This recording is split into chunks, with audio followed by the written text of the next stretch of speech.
I am really passionate about maternal and child health. I am a trained doula. So one of the things that I've always wanted to do was to write a book. And once I started to really get experience in maternal and child health, I was like, hey, I want to start writing children's books. So in addition to the book that I'm currently getting published, I also have another book that I'm writing called Mama, I Want to Be a Doula. And it basically focuses on the career path as a doula because I don't think many children know about it. And so something that I'm trying to do is create a public health series of books that really highlight those public health careers that are not known by others. Hey everyone, welcome to Public Health Careers. I'm Omari Richens, founder of the Public Health Millennial and host of Public Health Careers. Join us as we dive deep into public health topics and career journeys. You'll hear diverse career stories, absorb professional development and career strategies to help you learn, navigate, and transform your public health journey. On today's episode, we have Ilexis T. Lindsey-Griffin. Ilexis is CEO and founder of Assertive Intuition Health Services. She's an entrepreneur supporting agencies with their social media and marketing needs, and is an author of the children's book, The Day Everything Changed, which focuses on stories and education around the pandemic. She conferred a Bachelor's in Healthcare Administration at Jackson State University, a Master of Public Health and Health Promotion and Community Health Services at Texas A&M University, and she is currently a doctoral student in strategic leadership at Liberty University. In today's episode, you'll hear and learn more about the decision to start her business when she was working at the Georgia Department of Public Health, then her shift to the CDC, and then finally into running her business full-time, the thought process behind writing a children's book about the pandemic, and why she's currently decided to pursue a PhD in strategic leadership, and much, much more. Be sure to hit that subscribe button so you don't miss other episodes like this, and share this with a friend. Enjoy today's episode. Welcome to the show. Thank you. Thank you for having me. But yeah, I'm looking forward to hearing more about your journey. I'm looking forward to telling you about it. I'm really excited to be on the podcast today. Yes. So I'm excited to dive more into your story. And I guess to start that, how do you identify and tell us a little about your personal background? Sure. So I identify as an African American woman.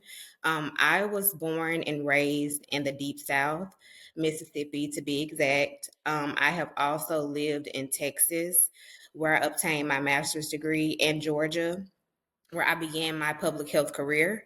I like to think of myself as a jack of all trades. While I am extremely passionate about public health, I also have other passions, which include writing, communications, and graphic design. How do you get into those things outside of public health? It's a funny story. So when I was working at the Georgia Department of Public Health, I was kind of tasked with doing a lot of different things outside of my role. And so one of the things that I noticed that we were lacking was a presence on social media. So I ended up learning how to use Canva, and I started to really get into health communication and graphic design. And so once I started volunteering to do it, it was something that I really fell in love with. I love that. Like doing it and then figuring out that hey, this is something that like I can tangibly do, and then build from that. And we all know Hmm. how all experiences I feel like build on top of each other. They're like additive in a way. So it's awesome that you're able to get that experience. So during the pandemic, you wrote a children's book called The Day Everything Changed. Tell us Hmm. about the thought process in saying, okay, I want to sit down and I want to write this book. And yeah, how did that all come up for you? So during the pandemic, I began to do a lot of writing, not just book wise, but just personal writing as well. I was kind of going through a transition from moving from Mississippi to Georgia. So I had a lot of bottled up emotions about that because I was away from my family. And one of the things that I began writing was a children's book. And so the name of that book is The Day Everything Changed. It describes the COVID-19 pandemic through the lens of a little boy named Dion. He realizes everything is changing because of the COVID-19 pandemic and basically tries to make sense of it all. And in the book, Dion's realization starts at home and translates to a day at school, and where he starts to really learn more about the COVID-19 pandemic through his family and through his teachers. That's awesome. Mhm. Why a children's book? I am really passionate about maternal and child health. I am a trained doula. So one of the things that I've always wanted to do was to write a book. And once I started to really get experience in maternal and child health, I was like, hey, I want to start writing children's books. So in addition to the book that I'm currently getting published, I also have another book that I'm writing called Mama, I Want to Be a Doula. And it basically focuses on the career path as a doula because I don't think many children know about it. And so something that I'm trying to do is create a public health series of books that really highlight those public health careers that are not known by others. I love that. I was having a Mhm. conversation very recently with someone else. They also wrote a children's book during the pandemic. I think around epidemiology they were saying, and I think that is a lot of what we need to be doing in public health to share that this is a career path. This is how you can do it. Make it a tangible thing because we all know what doctors are, but not everyone knows what the different aspects of public health are. What a doula does, how you can become a doula. Just understanding like that is something that you can think about, you can ask questions about. I think it's so important that we start at a young age. So I'm a huge advocate for these kinds of books, and I look forward to seeing that. And I'll definitely put a link to your book below as well, which is awesome.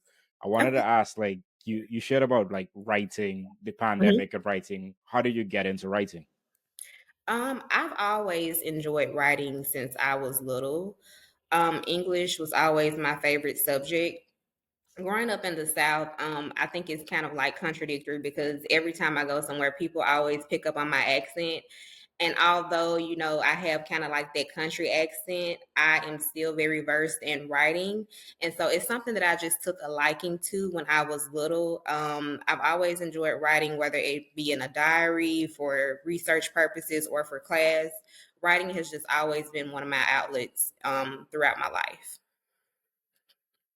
I love the southern accent, and I think people talk about it inappropriately too much. I recently saw a post on LinkedIn. I think someone was saying like my southern accent is professional or something along that Yes, lines, and I love that because I think that that's also a lot of what we have to talk about. Just because you speak a certain way doesn't mean that you aren't speaking sensibly or you aren't talking about things. So I appreciate that as well. What was the process like for you from like thinking about the idea of writing a book to then writing the book to then publishing it and whatever else came along with that? so the whole thought process for the book, it started with me when I got reassigned during the COVID-19 pandemic. I was working as a community health coordinator. Then I ended up being reassigned to become district liaison for the COVID-19 operations at the local health department. And so basically that day, everything changed because I was not versed in, things like COVID-19 and influenza. So it was a new ball field for me. And so really it made me want to write a book. And since I was diving into the field of becoming a doula and being more interested in maternal and child health, I said, hey, I want to do that in a children's book. So that's how that came about. That's awesome. What has been the reception, or how have you gotten the word out about your book? Well, it's still in the process of being published. I'm currently working with a publishing company called Newman Springs Publishing. It will be published by the end of the year. It'll be available on Google, Amazon, and things like that, and Barnes and Noble. So it's something that I'm still working on, but it will have a very big, multifaceted campaign to go along with it. So I'm really excited about that. And if people wanted to tap in with that campaign, where should they go and connect with you? Should they sign up to your email list? And you can share this information with me, and I can put it in the description and show notes for people. Sure. I can connect them with the person. My email address is assertiveintuition@gmail.com. And they also have a website, which is newmanspringspublishing.com. Okay, awesome. Well, that's awesome that you're in the path to getting a book published. I hope that I will be there someday soon. So wish me luck. But Hmm. I'm glad that you're able to do that, and I think it's awesome when we're able to take the skills and experiences and really share that in a way that's tangible for people to kind of understand. Okay, this is public health because Right. too often our story is that we don't know about public health until Hmm. something happens like later on in your collegiate journey and things like that. And I think it's an opportunity missed to not have that conversation. So I'm glad that you're doing that. Thanks. What does public health mean to you? To me, public health is all about the greater good and serving others. When I think about the term public health, the first thing that comes to my mind is equity for all people, and that may be through access to healthcare or access to healthy foods. Either way, I look at public health as about all about improving the lives and health of individuals within the community. Before we get back to the show, are you passionate about public health and looking to elevate your career, brand, and impact?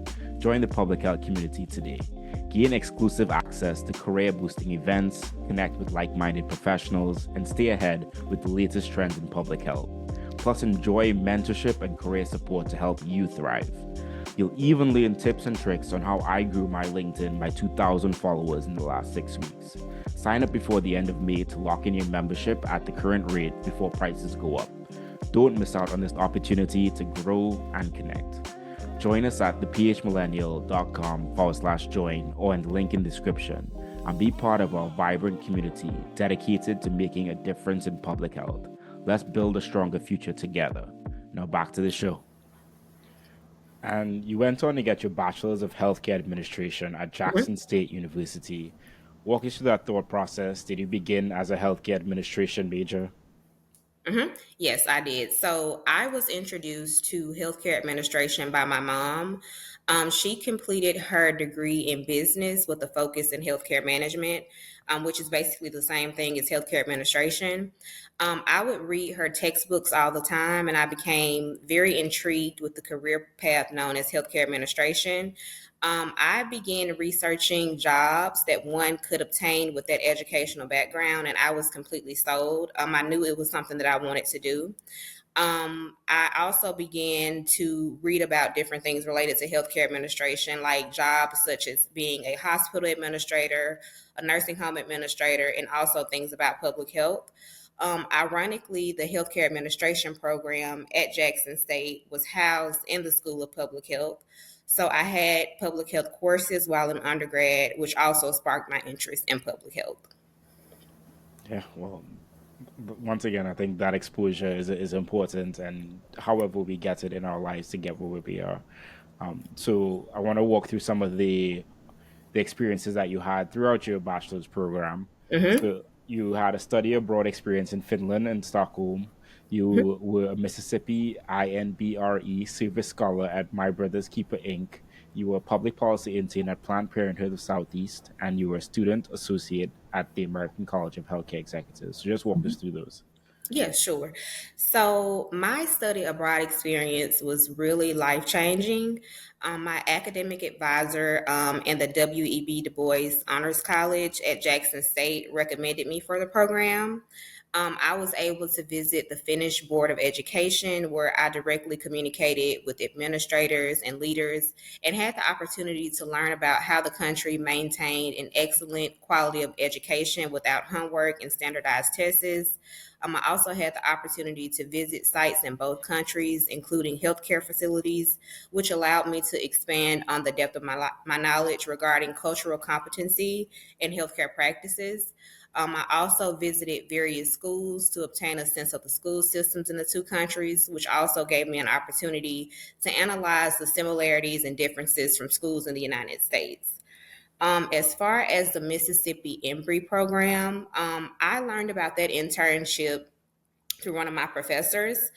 It was actually my first public health internship, and I was placed at Open Arms Healthcare Center, which is the clinical arm of My Brother's Keeper. I worked directly with and under the supervision of the manager of clinical operations, and basically, I was able to enhance my knowledge of management, administration, and public health while under her supervision. I utilize the mechanisms of a prevention intervention known as the Becoming a Healthier You program in order to perform vital signs, rapid HIV testing, STD testing, and things like that. And I also developed a research project titled Defining and Evaluating the Becoming a Healthier You program, which was used to identify its effectiveness in reducing STDs in the Jackson metro area. At Planned Parenthood, I completed that internship in order to fulfill the internship requirement for my degree program at Jackson State.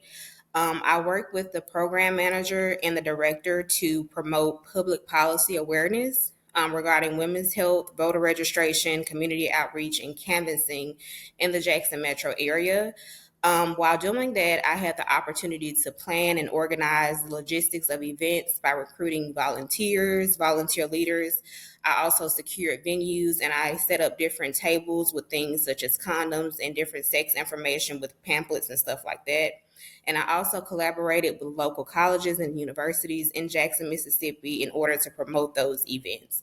And it was during that time that I really became interested in maternal health during the Planned Parenthood experience because I was directly involved with a lot of different things regarding the policy for maternal health at that time. And the student associate role, it was something that I personally volunteered for while at Jackson State, and myself and others had the opportunity to host seminars. We attended different workshops, and we were able to network with different healthcare executives across the state of Mississippi. So I really had a very fruitful internship experience while I was at Jackson State. Yeah, I was gonna ask, how do you have time? I didn't. Yeah, you definitely kept yourself busy. Yeah. Um, but going back to, well, maybe like the experience of your undergrad as well as being able to do the study abroad. Firstly, when was that in your collegiate career? I did the study abroad. It was my sophomore year. How did that like maybe impact your viewpoint on public health or on healthcare, and what were your like big takeaways from that? Well, it impacted my viewpoint on healthcare in a profound way. The way that they did healthcare in Sweden and Finland was very, very different from what I saw in the state of Mississippi in the United States overall. Just the way that, the way that they gave people healthcare, a lot of the things were free, while, in the United States, we had to pay for a lot of things. So just being able to see those different determinants of health and being able to witness that, it really changed my perspective in regards to healthcare. And yeah, one of the main things that I took away from that was, just to remain focused and make sure that I stayed on the path to becoming a public health leader. Well, thank you for sharing that. And yeah, those Scandinavian countries and more like socialist systems. Hmm. Um, yeah, and I guess like the counter argument that a lot of Americans make towards those systems is that's going to raise your taxes, Hmm. which it does, but social safety net over taxes. Conversation for another day. Considering that you came into undergrad like kind of having a lens of healthcare administration through the exposure through your mom, and then having all of these varied experiences throughout your undergrad experience, what was like your thought process and like what were you gonna do in public health? Was it that maternal health focus, or like how did you think about your next steps? I thought about my next steps. I always knew that I wanted to eventually get experience working in the federal government, and I did that for 2 years. I recently resigned to focus on my career as an entrepreneur full time. But basically, that's what I wanted to do. That's what I thought I wanted to do at the time, was to work for the CDC as a long term career. But as I began to delve into things about business and healthcare administration, that kind of changed for me. And so I wanted to pursue full time entrepreneurship. Okay. And before we move on to the experiences you had before you got into your master's degree, were there any undergrad takeaways that you wanted to share with us? Sure. The main thing that I would say is to remain focused. I can say that I accomplished a lot in my undergrad career. I was definitely in college to solely do my work. I really didn't want to indulge in a lot of different things like parties. I just knew I had a high end goal that I wanted to meet. And because of my dedication and commitment, I graduated in 3 years instead of four. And I was also the student marshal, which means I had the highest GPA in my department. So I would just say remain focused throughout your undergraduate career.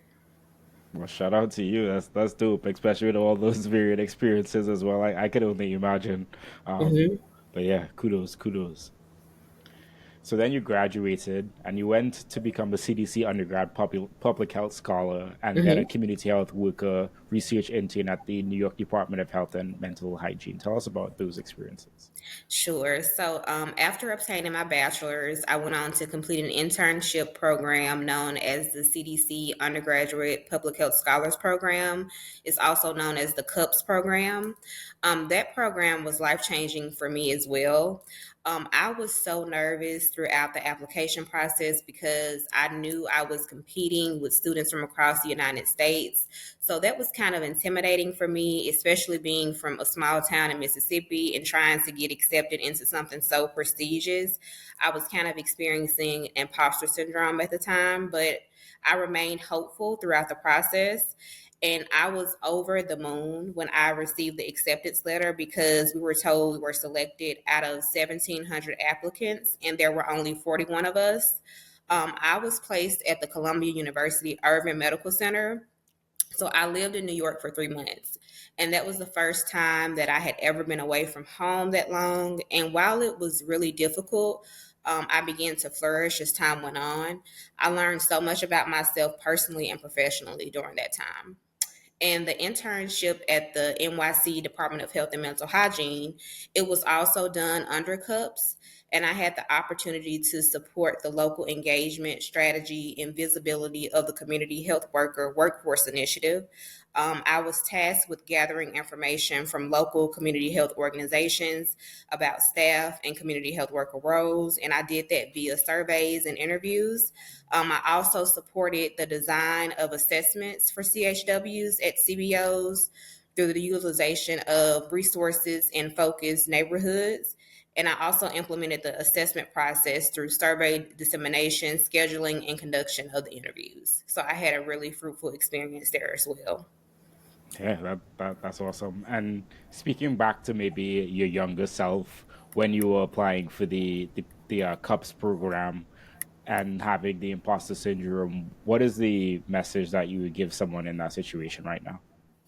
I would say just don't let your feelings overtake you. If you see something that you want to apply for and you feel like it may be out of your league, apply for it anyway. The worst thing that can happen is that you can get denied, but always believe in yourself. And after these experiences, you went on to get a Master's of Public Health in Health Promotion and Community Health Services at Texas A&M University. Tell us about the thought process of applying for a master's degree. So I always knew I wanted to get my master's degree, especially after graduating, because while I was in the healthcare administration program, my focus and interest shifted to public health. So I knew that was something that I wanted to do. My whole journey to Texas A&M was not a small feat at all. I researched various MPH programs because I wanted to obtain my degree from a university that had a prestigious program, a prestigious MPH program in particular. And so I researched the public health career field in Texas also, and it seemed really promising. I ended up applying and I got accepted. After that, I applied for various grants to offset the cost of attending a school that was out of state. Some days were good and some days were not so good. Sometimes I would get really homesick, and at one time I got to a point that I almost withdrew from the university because of the difference in culture and how far away I was from my family. However, that experience really molded me and made me get out of my comfort zone and really made me the professional that I am today. I went from a HBCU with an all black class to being one of three black women in my MPH program. So it was completely different. Understood. Understood.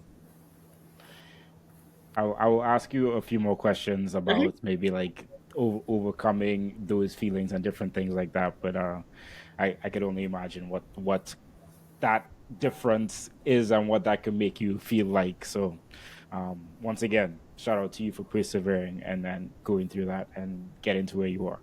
So, before we get into all of that, like the experiences that you had while you were in the MPH program, you were a hepatitis C program intern, practicum student. Hmm. at the GA Carmichael Family Health Center and an HIV health literacy intern at the Mississippi Department of Health. So tell us about those experiences. Hmm.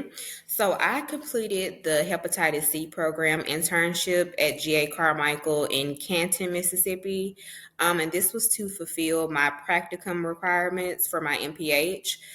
It was a very exciting internship because I didn't know much about hepatitis C, but I had the opportunity to do a lot of things. I created a report that focused on assessing and analyzing the impact of trends and patterns identified among the target population, which was based on compiling and analyzing data from database software pertaining to risk factors associated with hepatitis C. I also had the opportunity to develop a phone script that was used as a guide for research purposes when conducting phone calls to patients at risk for hepatitis C. I created a stakeholder grid to identify potential stakeholders and partners in each target county that could aid in improving hepatitis C retention rates. And I also developed a conceptual model that depicted a chain of variables associated with attitudes towards hepatitis C testing in hard to reach populations. And in addition to that, to fulfill that requirement for my MPH, I also had to complete a literature review, and that basically addressed current attitudes and knowledge about hepatitis C testing in Mississippi. In addition to that, I also wanted to get more experience in HIV. So on the side, I completed an internship at the Mississippi Department of Health. There, I had the opportunity to develop an implementation plan for an evidence based health literacy intervention that addressed low health literacy rates in people living with HIV who received care under the Ryan White program. I also created a logic model for that program and drafted a communication plan that was used to inform participants and stakeholders about the intervention plan that we wanted to do. Once again, a lot of great work. Hmm.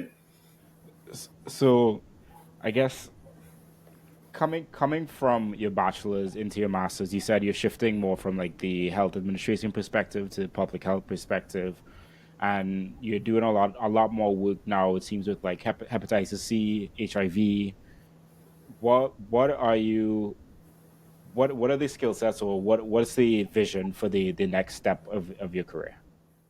At that moment, I really did not know what I wanted to do. I just knew that I wanted to get a good job and I wanted to work in public health. At that point, it didn't matter to me if it was in maternal health or hepatitis C, HIV, it didn't matter. At that point, I just really wanted to get a job in public health. But having that experience prepared me for the roles that I had when I moved to Georgia, when I was a district liaison for COVID-19. I was able to use some of my knowledge within the infectious disease part and use that when I was a district liaison. So I would say it kind of set me up for my future. And what because you had a lot of experiences throughout your undergrad, and I'm guessing that you're building a lot of different skill sets throughout your undergrad and then into your MPH program. What do you think are like the most important skill sets that you had that made you successful as a student? I would definitely say time management. I was really big on getting up super early. I would start my day maybe at 5 o'clock, and I would do my homework as soon as it was assigned. I would have notes for everything and make sure I studied for different tests way ahead of time when I looked at the syllabus. So I would say that my skill set within time management was really instrumental in me being successful throughout my undergraduate career. I would also say being able to really identify what I wanted to do within the healthcare field. So knowing that I wanted to transition from healthcare administration to public health really motivated me, because once I got deeper into my undergraduate program, all of my classes really turned to public health. And so I think with that, I was able to really become a student leader within my degree program, and it also allowed me to develop different skills such as being a great communicator and a great leader. I love the time management because that's something I think we oftentimes neglect or forget about, but just how important that can be to setting yourself up for success in whatever you're doing. And Mm-hmm. along with the other skills that you mentioned as well. While you were at Texas A&M, you got a certificate in health coaching for chronic disease prevention and management. Tell Mhm. us about maybe some takeaways, or why do you want to get this certificate? So I decided to get my certificate in health coaching because I wanted to learn about diabetes prevention as well as prevention practices and programs. There were different certificate programs available at the time when I was at Texas A&M that we could participate in, but I was mainly interested in this one because it aligned with my career path. And I have various family members who suffer from chronic diseases, so I wanted to learn more about ways to prevent those illnesses from occurring. Awesome. And what was maybe your biggest takeaway?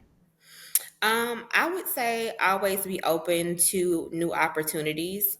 Initially, I was not going to do a certificate program, but once I started looking at the classes and the information that was being put out about the certificate program, I started to become more interested in it, and I ended up enrolling in the classes for it.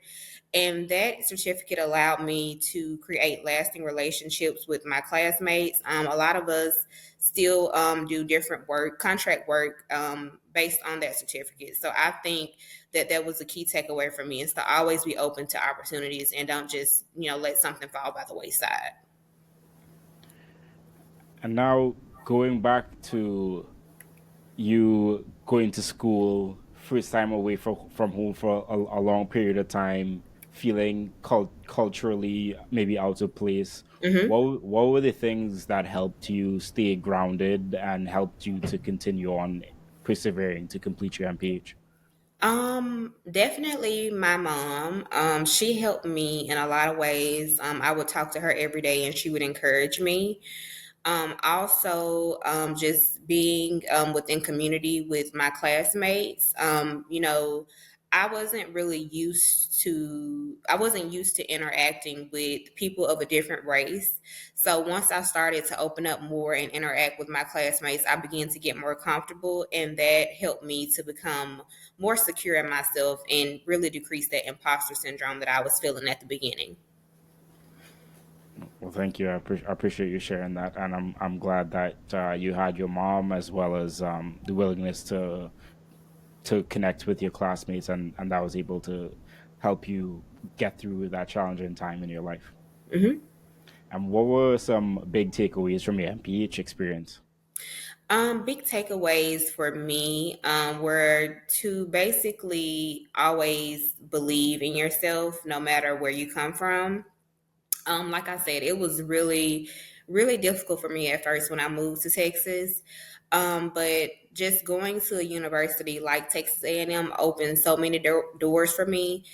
Even when I apply for different things now, people are like, "Oh, you went to Texas A&M," or they went to Texas A&M, and we'll talk about Aggie rings and different things that are, relevant to Texas A&M culture, and it's really a beautiful thing. So I think just being hopeful and remaining grounded and believing in yourself is the big key takeaway for me from my MPH program. Yeah, and I think like going back to your point of like choosing a program that you wanted to have some kind of prestigious program as well as I'd imagine some kind of robust alumni network, which it seems it definitely is supporting with as well. hmm And then I believe this is the transition from Texas to Georgia. hmm You became a Reach Community Health Coordinator for the Community Clinical Linkages and Breastfeeding at the Georgia Department of Public Health. So tell us about that transition and how do you get that job? Sure. So after graduating from Texas A&M, I had a really hard time finding a job. My apartment lease in Texas ended like a few days after I graduated, so I ended up moving back to Mississippi with my mom. Before graduating, I tried so hard to find a job in Texas, but they all kept saying I had to have an MPH first. And although graduation was near, they still wouldn't hire me until I had the MPH in my hand. So I began to feel really discouraged about that. I started applying for public health jobs all around the South, from Arkansas to Georgia to Alabama. I was applying to everything. So a few months went by, and the jobs began responding. So I ended up getting interviews for jobs in Texas, Arkansas, and Georgia. I received job offers from all three states. So I began to look at the bigger picture when I was deciding what I was going to accept. I knew that Atlanta was considered the public health capital. So I was like, you know what? I'm moving to Georgia. So while the job I was offered was not in Atlanta, I knew that eventually I could work my way up and get to Atlanta to the CDC like I wanted to do. So before I could start the new job, the hiring manager required me to come in person to see where I would be working. And when I got there, it was very rural, sort of like the town I grew up in, very small. The building I worked in was interesting because there was a police department right next door and there were no windows in the office. It was really bizarre. I came across the job on governmentjobs.com, and the focus was on chronic disease and breastfeeding. And so I had experience in chronic disease, but no experience in breastfeeding. However, I was very interested in maternal health, so breastfeeding was something I wanted to learn about. And my role was pretty new as it was funded through the CDC Reach Grant, and I considered this to be my first like big girl job, and I was so excited. I went in with so many ideas. I served as a project lead for all work pertaining to the promotion of chronic disease prevention resources, preventative health programs, and breastfeeding promotion and support. I was able to lead a breastfeeding video that featured different people within the community. I ended up getting the health department a $7,000 grant for hypertension prevention services. I also had the opportunity to implement different health campaigns like the Health Ties campaign and Breastfeeding is Beautiful campaign. And so it was just different things within that role that really allowed me to open up and become a public health leader because it was fairly new, and there were really no innovative ideas implemented at the time. So I was able to make my own way through that process. And what kind of advice would you give someone that is going into an organization like that as in their first big girl or big boy job? What kind of advice would you give them looking back on it now? I would say go in with your ideas and voice them. When I first got there, like I said, I had so many ideas, and at first I was scared to say anything. In the meetings, I would be quiet. I really wouldn't say a lot. But as time went on, I began to voice my ideas to my supervisor and her supervisor, and they were receptive to it, and things just really opened up and flourished from there. So I would say always voice your opinion. That's important, and it can be hard to transition from maybe like being a student or being an intern to then working in a Hmm. full time job and like being in meetings and then feeling like just intimidated or like feeling like you Yes. don't have anything to say or like what you is are going to say doesn't make sense or like just Yes. a lot of those things. But I'm glad that you share because I think like to the point of all of us have our lived experiences mixed with the educational experiences that we have, so you do bring a unique perspective to every table. So I think it's important that we all continue to use our voices and share the things that are important to us because you never know where an idea will take us. Hmm. And then you transitioned into the district liaison for COVID-19 Spark operations. Tell me about that transition. So during the beginning of COVID-19, we were reassigned, everyone within my office was reassigned to the health department to assist with the rising COVID-19 outbreak in Georgia. I served as a district liaison while still having to be the community health coordinator and project manager at the time. So I was basically doing three roles in one. It was really difficult, but I managed and maintained the specimen point of collection, clinical drive up operations. Basically, I ensured that appropriate PPE was used at all times. I scheduled specimen pickup with clinical laboratories and vendors.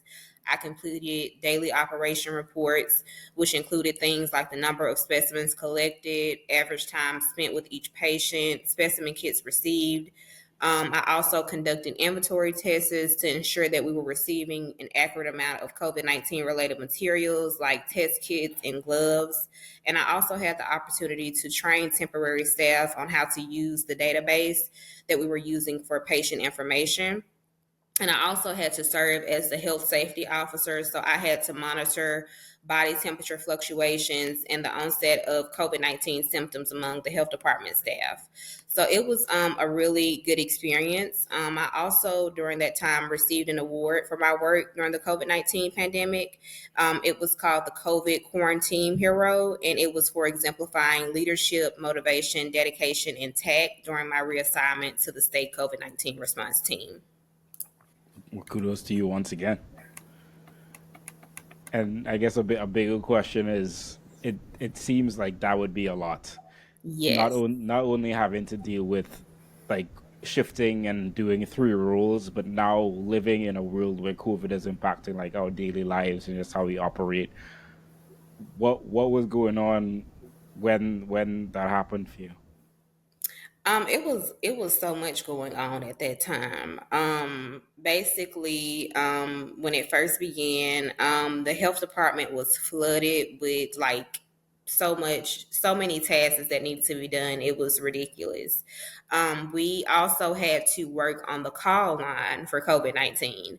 So while some days we would have to go into the health department, some days we were allowed to work remotely so we could answer the call line.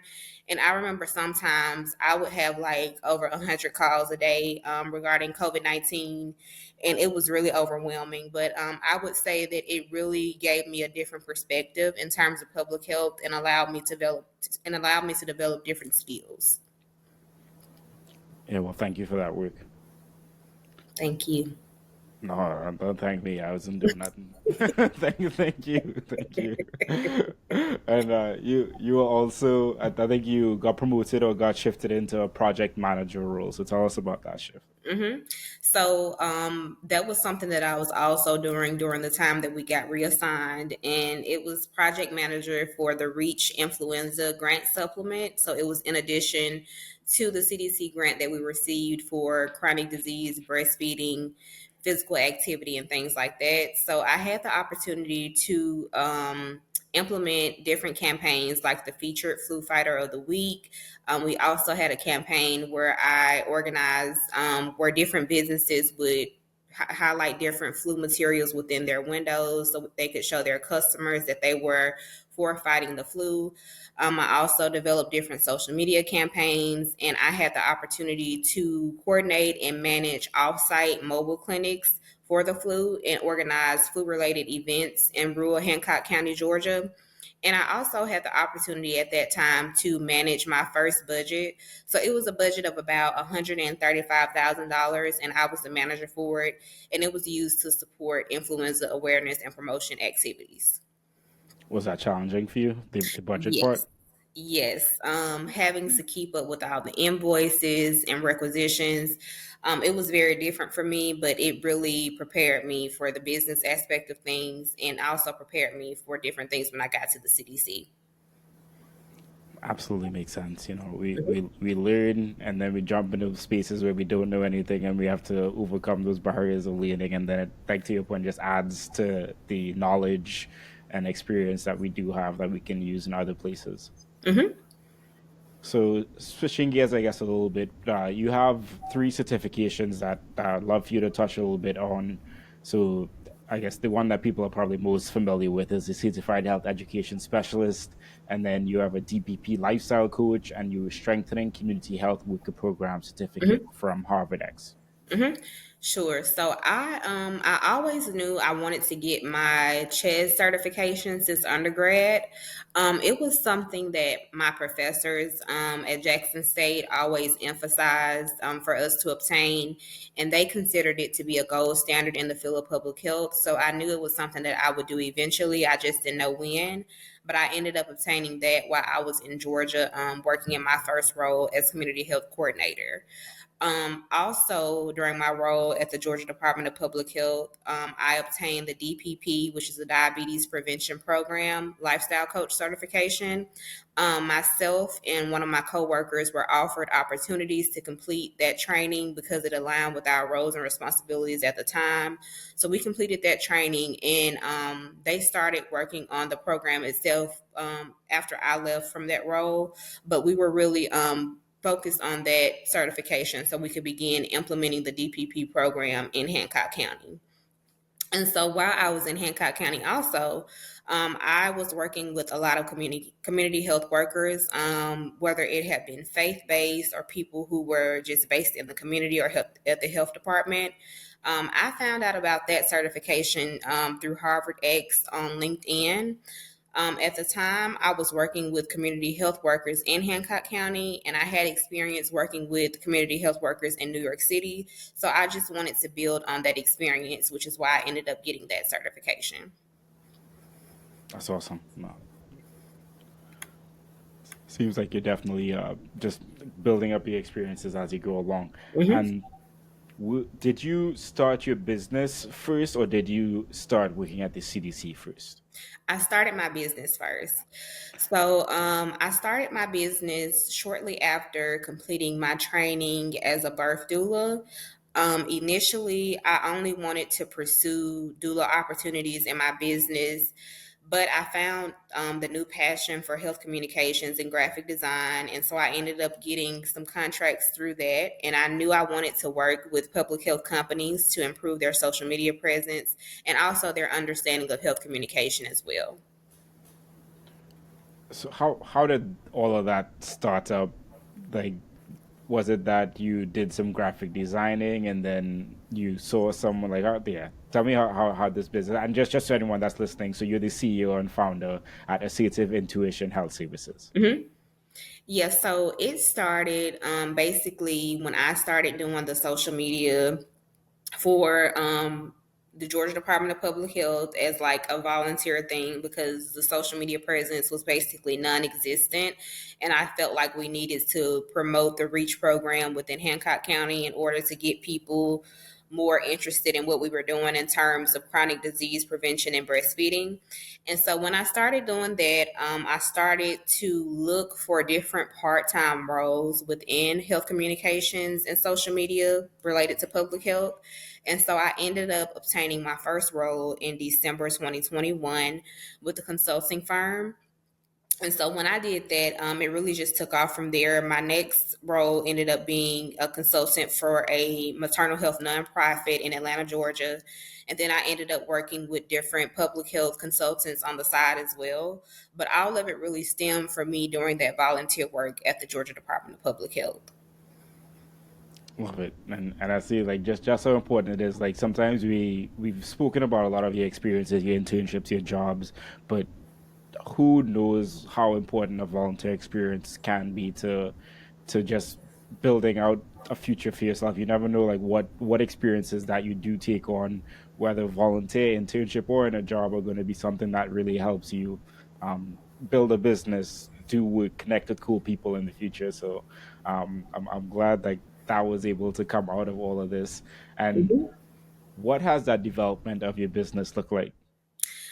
It has evolved greatly. So within the first month of establishing my business, I ended up obtaining a grant from the National Birth Equity Collaborative. That allowed me to provide free doula services to underserved women. I also had the opportunity to develop social media content to promote the services, and I developed different things such as brochures and pamphlets to give out as well.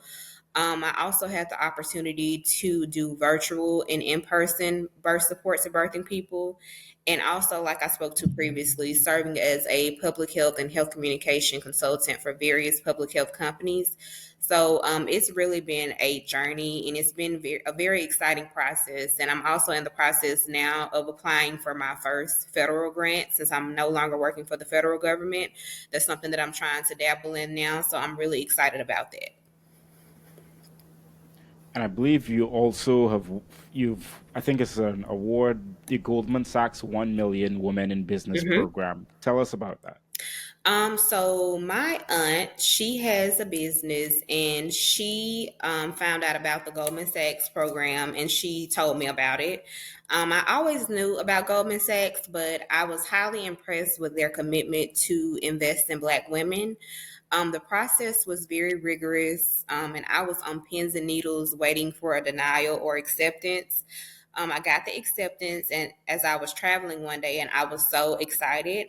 I couldn't believe that my business was selected out of thousands to participate in this program. The program was very, very amazing. It allowed me to grow as an entrepreneur. I learned so many things about like financials of business, being a leader within a business, how to differentiate if you're a founder or a CEO. And I also was able to connect with many like minded individuals from across the world. So it was a really rewarding experience for me. What was the structure of that program? So it was in person. It lasted for I think it was about 12 weeks. We went in person to New York for a couple of days, and then everything else was done virtually. We had a mentor, and it was a group of us with each mentor. I think maybe it was like 6 people to each mentor, and we would have different sessions every week. We would have homework assignments. We would have different one-on-one assignments with the mentor. It was really a good program, and it was really deeply involved in helping us to understand how to be good business owners. Well, kudos once again, and that sounds like an amazing opportunity. Not only to be recognized for that, but be to be in the room where you're able to absorb so much leading and like take that and apply it to the business that you are building here. So, what if what are the main focuses of the business right now? So, like, what kind of services, if people are asking you right now, hey, I want to do it with your business, what kinds of things can you support with? Yes, so I've kind of stepped back from the doula aspect. The main thing that I'm focusing on now is providing social media consulting and health communication consulting to public health organizations, and also maternal health organizations. So I've had the opportunity to work with organizations such as Mount Sinai School of Public Health and School of Medicine. I've created different graphic designs for them and social media content for their pages. So I'm really focusing now on really building upon that experience and being able to work with like-minded companies, and also applying for federal grants so that I can continue to provide health communication within the community. But I'm glad to hear that you're doing that kind of work. And going back, I think to applying for federal grants and applying, I guess, for the Goldman Sachs program, it's like, you know, you have to apply for these things. You have to put yourself in a place where you're, as you said, like you're on pins and needles for Mm-hmm. it to come back positive or negative. And Yeah, I'm glad that I was able to come back positively for you, and you're able to be a part of that experience. thank you. So you were a public health analyst at the CDC. Tell us Mm-hmm. about that experience. That experience was, I would say, one of the best experience I've had in regards to work experience. I know earlier I stated that my goal was to just get to Atlanta, and I did that, but I ended up having to work remotely.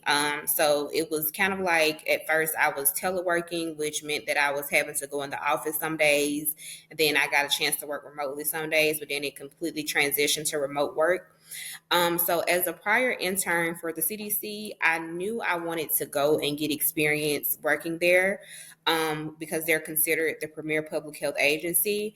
The funny thing is, I had been applying for positions at the CDC since I graduated from Jackson State, basically. So you can only imagine how many applications I had submitted at that time. And I finally got an interview, and I received a job offer about 2 months later. And so I ended up being placed in the Division of State and Local Readiness, Center for Preparedness and Response. And so it was pretty similar to what I was doing when I was the district liaison for COVID-19. I had the opportunity to basically work on the Crisis Response Cooperative Agreement that allowed me to work with different people from across states for COVID-19 funding regarding public health preparedness and response, with an emphasis on workforce development. I also had the opportunity to coordinate with several recipients who received funding from the CDC to write about their program successes, or what we call success stories. I also had the opportunity to assist the division in responding to inquiries from Congress, HHS, and CDC regarding COVID-19 funding, including $2 billion to support workforce development needs in jurisdictions. So the role there, it really helped me to grow in terms of writing, I would say, and also in terms of grant management.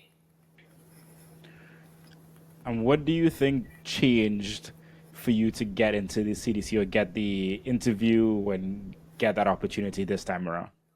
I really think it was my experience when I got reassigned to the health department.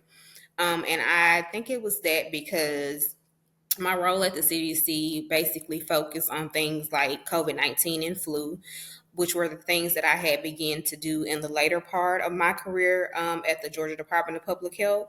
So I know that when I did my interview with the CDC, they were very interested in that experience, and I think that's what really got me there is the experience with COVID-19 and flu.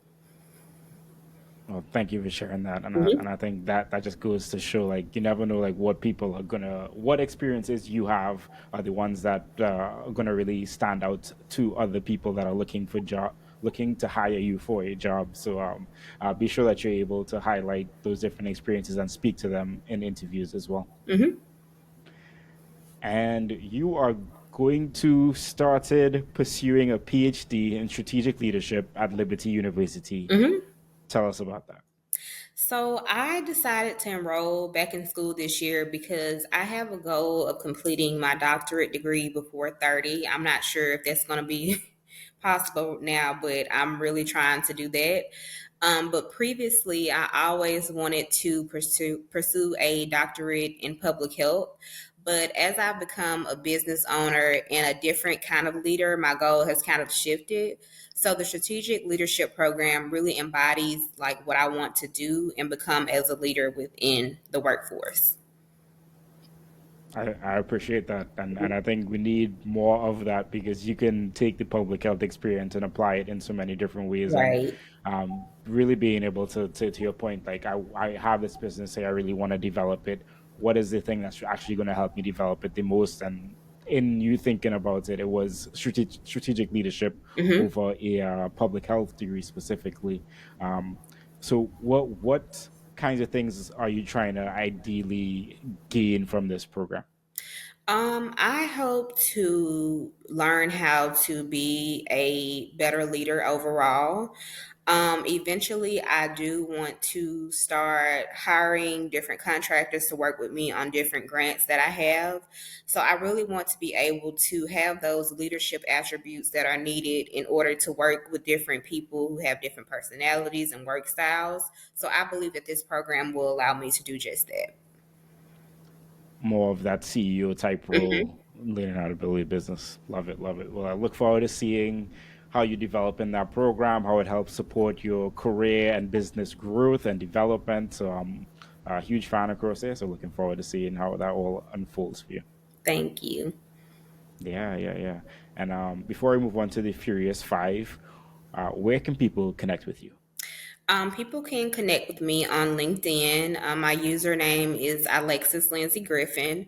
You can also follow my business Facebook at Assertive Intuition Health Services LLC and my Instagram at Assertive IHS. And I will be sure to have those linked below or in the show notes for anyone that is interested. And where would you like to see yourself in the future, Alexis?